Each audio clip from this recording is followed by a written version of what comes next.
Sonos launched the Arc in the June of 2020 and for the first time brings Atmos surround sound in a slim soundbar format to Sonos users all around the world.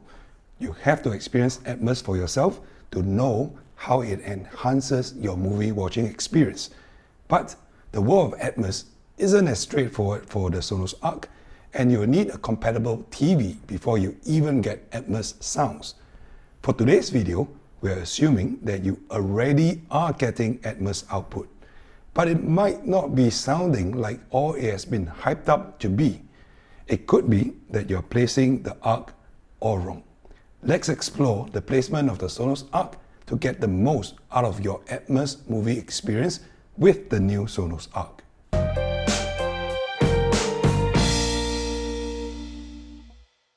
Welcome to the weekend edition of Wireless Audiophile by Peter P. And because this is a weekend, I will have more time to go into extensive testing and measurements, as well as move things around the house a little bit to test the best way to enjoy your wireless audio products.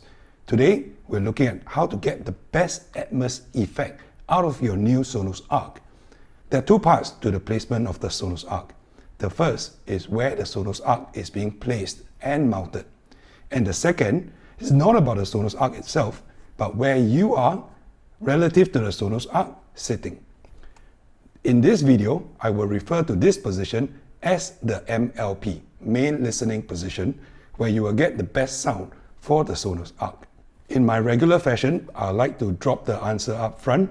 If you are in a room with a 9 feet ceiling, sitting on a regular couch with your ears about 3 feet off the ground, you will need to have the Sonos Arc placed at least 3 feet off the floor. And you will need to have the MLP at about 3 feet away. Yes, 3 feet. This is very irregular as no one sits 3 feet away from the screen or from the soundbar. If you don't want to follow through the rest of the video, I recommend that you push the Sonos Arc closer to your main listening position if you are placing it on a cabinet, and you angle the Sonos Arc an additional about 12 degrees downwards by wedging the rear of the Sonos Arc. And then you can sit about 6 feet away from the Sonos Arc to enjoy the best Atmos effects. For those of you who are interested, please do watch on to figure out how this all works and what you can do to make adjustments to the placement of the Sonos Arc and your main listening position to get the most out of your new $800 soundbar. If you are into wireless audio and want to know how to best enjoy them, do consider subscribing to my channel, and I promise to always give you the answer to your question upfront in my videos. The way I test wireless audio products will be super detailed like no others on YouTube. Stick around and let's journey on to the fast-growing world of wireless audio. Now, some videos back, some of you guys left comments asking where I place my Sonos Arc and how to achieve the best Atmos effect. Now, this is a question that is relatively hard to answer because our rooms are all going to be quite different, and the TV cabinet is different, the TV size is different, where you sit is different, how high your couch is also different. Even the walls itself and the presence of curtains and windows and glass and furniture, it all affects the sound of your speakers. But to give you a quick guide, I mentioned that my MLP is 6.5 feet away from the Sonos Arc soundbar. But the feedback is that 6.5 feet distance doesn't sound like the Atmos effect is best experienced. Well, the reason is because my ceiling is quite a bit higher than most, coming in at about 12 feet height. So the 6.5 feet gave me the best Atmos experience. So how would you go about figuring out the best placement for your Sonos Arc and where the sweet spot is for you to sit to get the best out of the Sonos Arc? Let's dive in right after the break. To find the best placement for the Sonos Arc for Atmos effects, let's explore two factors. First, the mounting of the Sonos Arc. Now, there are a few things to consider when it comes to the mounting of the Arc. Atmos effects coming out of the upwards firing speakers need to be reflected before you hear it directly. In other words, the sound needs to travel up to the ceiling first, then gets bounced off before it reaches your eyes. Sorry, ears. Before the Atmos sound reaches your ears. So the first consideration of importance when it comes to the placement of the Sonos Arc or any other Atmos soundbar or Atmos speakers for the matter is that the top firing speakers need to be above your ear level. This is so that the sound from those speakers doesn't reach your ears directly before they get bounced off the ceiling. The next most important placement consideration is that you do not have anything obstructing the Sonos Arc's top firing speakers. In most cases, the thing that will obstruct the sound is your TV. That's where a soundbar goes. So if your TV is wall mounted and it sticks out quite a bit, you have to be sure that the Sonos Arc clears the base of the TV. You don't want the base of the TV to be blocking the top firing speakers. Now, if you're trying to wall mount the Sonos Arc, note that Sonos Arc wall mount will push the Sonos Arc right up against the wall. And unless you have the slimmest TV and the TV mount that hangs the TV rather close to the wall, you're going to need to make sure that the base of the TV clears at least 6 inches away from the Sonos Arc. Sonos recommends 4 inches, but I'll explain why that doesn't work. The top firing speakers in the Sonos Arc looks like they're angled forward only about 15 degrees if you look at the picture. Now, Dolby recommends the angling of 20 degrees for upward firing Atmos speakers. But I believe that due to the cabinet design and the compactness of the Sonos Arc, they can't quite angle the speakers any more than the 15 degrees. And at 15 degrees and 4 inches off the base of your TV, the base of your TV is likely to block the sound waves partially. So if you can help it, mount the Sonos Arc 6 inches below the base of your TV if you have to wall mount. Now, if you aren't wall mounting, be sure to pull the Sonos soundbar out so that the space directly above the whole body of the soundbar is clear and the sound waves can fire up straight to the ceiling and bounce back to you. And if you are placing the soundbar on top of a TV cabinet or shelf, the likelihood is that you have the soundbar sitting somewhere in the middle or to the back of the shelf, which brings us to the third and the final point on soundbar placement. Don't do that. Push the soundbar such that the front of the soundbar clears the lip of your cabinet. Now, why? Because you don't want the sound waves coming out of the front firing speakers to get reflected and bounce off the top of your cabinet that it is sitting on. This reflects the sound off towards the ceiling, which will then bounce the sound back to your ears. And the sound reflected from the ceiling consists of then both the top firing speakers, the Atmos channels, as well as from the left, right, center channels that are going out front. This will muddle up the sound effect and creates an unintended sound stage. Now note that this is not a design flaw of the Sonos Arc. This will affect all speakers, which is why you see that most speaker stands for bookshelf speakers, they usually don't have support base extend beyond the front of the baffle, right? It corrupts the sound stage. You don't want the sound waves to bounce off anything before it reaches your ears. So for the case of the front stage channels, you want the sound to reach your ears directly, not reflected first. And this is why I recommend pushing it out to the lip of your TV console.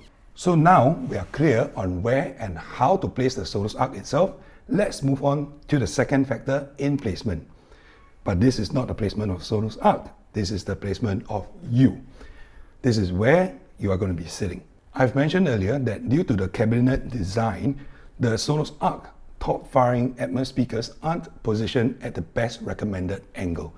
I could be proven wrong here, but I just spent a lot of time, a day and a half of this weekend, trying to move around and listening and making notes. The optimal listening position based on my ceiling height points towards the fact that the angling of the speakers are indeed at about 15 degrees. I dug very deep into my trigonometry memory bank and did some calculations based on the ceiling height and the sound waves angle of incident and reflection, and calculated that at a ceiling height of 9 feet, with placement of the Sonos Arc and ear level at 3 feet off the floor, the optimal MLP for best Atmos effect is 3.3 feet. Now, that doesn't sound reasonable. If you look at the recommended viewing distance recommended by artings.com and you follow the blue line here, you will notice that at 3.3 feet, the recommended TV size is 35 inches or so. Now, most of us are using screen sizes of 55 or 65 inches. And if you are considering the Sonos Arc, which is such a long soundbar, the likelihood is that you're probably spotting a TV screen on the larger side of 65 inches. And at 65-inch TV size, you need a distance of about 6 feet to get a comfortable viewing angle. Let's calculate based on the TV screen size of 65 inches and thus requiring the MLP to be at about 6 feet. Now, if you stretch out the distance from the original placement of the Sonos Arc, you'll see that you will need an angle of about 25 degrees just to get to 5.5 feet MLP. Now, that being the case, to get to an optimal viewing distance, you will then need to place the Sonos Arc at least 6 inches in front of the TV. This will then give you the required 6 feet between the MLP and the TV. But you're still required to sit within 5.5 feet from the Sonos Arc. Now, at this point, there are two things you can do. Since you can't increase your ceiling height, you can only lower your MLP and the soundbar. But if that's not an option, you will have to increase the angle of the upward firing Atmos module on your Arc. To do that, you need to wedge the rear of your Sonos Arc. To get to 6 feet, these drivers needs to be 27 degrees off the vertical axis. Now, to do that, you need to raise the rear of your Sonos Arc by 2/3 of an inch. This will increase the angle of the Atmos drivers at the top of the Sonos Arc, and thus the bounce waves will then reach your MLP at about 6 feet from the Sonos Arc. To summarize, I have created a chart. As I can't take care of all the factors, I have to leave out the TV size and the optimal viewing distance. I'm assuming that TV size is not something that you can change readily or that you can tolerate variances in viewing distance. The chart focuses on just the placement of the Sonos Arc and the distance to the MLP. Now, let me go through two examples of how you can read this chart. Now, let's assume that you do not want to change the angle of the Sonos Arc. So you will vary only the height of the soundbar and your listening height. So depending on how much distance you need to put between the ear level and the ceiling, you'll find that the sweet spot will vary in different distances. In my earlier example of a room with a 9 feet ceiling and the placement of the bar at 3 feet off the ground, you're looking at 6 feet off the Sonos Arc to the top of the ceiling. This will give you the optimal MLP of 3.2 feet from the soundbar. Now, if you want to move further away from the soundbar, you can either lower the soundbar placement and the ear level to put more distance between the soundbar and the ceiling. In the second example, I'm going to assume that changing the position of the Sonos Arc is not an option. So say you're stuck at 6 feet between the soundbar and the ceiling, you can wedge the rear of your Sonos to give it a little bit more angle. Lifting the rear of the Arc 1/3 of an inch increases the listening position distance to 4.6 feet. And by lifting it 2/3 of an inch, it will then get to about 6.1 feet between the soundbar and the MLP for optimal Atmos experience. Now, it took me quite a lot of time and experimenting to test out the listening positions and to calculate the positions out for you. So if you do appreciate this, you may consider subscribing to my channel for more such content in the future. And it will really help if you push out my content to other social media platforms and forums that you're active on. I appreciate all small actions that you take to help me grow my channel and in turn to help me create more such content that you may find helpful. Now, I've set up a Patreon account, which I'll link in my video description below. And if you would like to contribute to my coffee fund, I'll greatly appreciate it. So after the break, I'll give you a piece of advice on how to perform Trueplay to optimize the Atmos experience after you follow through the recommendations for placement and MLP. So do note that you only perform Trueplay after you perform all the placement steps. It is critical that you get the placement correct first before you perform Trueplay. Now, there are two steps to Trueplay for Sonos home theater products. The first is that your MLP Trueplay step, where you sit at the stationary position. When performing Trueplay, you make sure that all other possible sources of influence in sound is gotten rid of. For me, I go to the extent of turning off the air conditioner so that the hum doesn't impact Trueplay. You should also be aware that there may be sounds that you can't actually pick up by ear, but the mic in your phone is picking it up. So for this step, sitting in your MLP, you make sure that you hold the phone at the correct height at ear level. This step measures the bounce and the distance of the arc. So this is even more critical than the second step.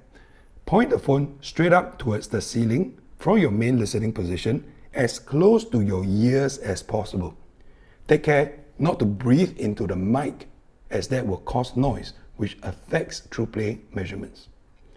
The second step is when you wave the phone around and you walk around the room. The key to this second step is not to get too near the Sonos Arc.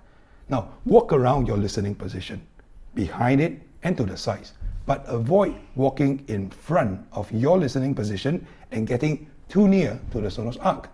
The reason is that we want Trueplay to think that the volume of the bounce sound isn't loud enough and will tune those up. If you get too close, it might think that the volume is loud enough and the sound waves are actually hitting the mic directly, and it will tune the necessary frequencies down in order to preserve the balance. And if this is done correctly, you should hear a more distinct Atmos channel effects. The next tip in Trueplay is to keep the mic pointed forward. Don't point it towards the ceiling, else Trueplay will think that your top bounce is actually stronger than it is, and it pulls back those frequencies' energy too. This needs to be done because Sonos has not allowed us to tweak the volume levels of the Atmos channels. Even Andrew Jones from Pioneer recommends that you tune the Atmos channels a little bit hot to get the best Atmos effects. This sounds a little bit unorthodox, but it has worked for me. Point the phone forward and wave it around. Try it and let me know whether it works better for you in the comment section below. Now, once you're done with Trueplay, sit back and enjoy the enhanced Atmos effect. I hope my recommendations work as well for you as they did for me. Now, given that there are so many variables when it comes to placement, this is not a video that is easy to conceptualize and produce. Now, try out my recommendations, and if they don't work as well for you, make some small tweaks here and there. I hope the baseline recommendations help to get you closer to ideal placement and makes your tuning a little bit easier. And I'll see you in my next video.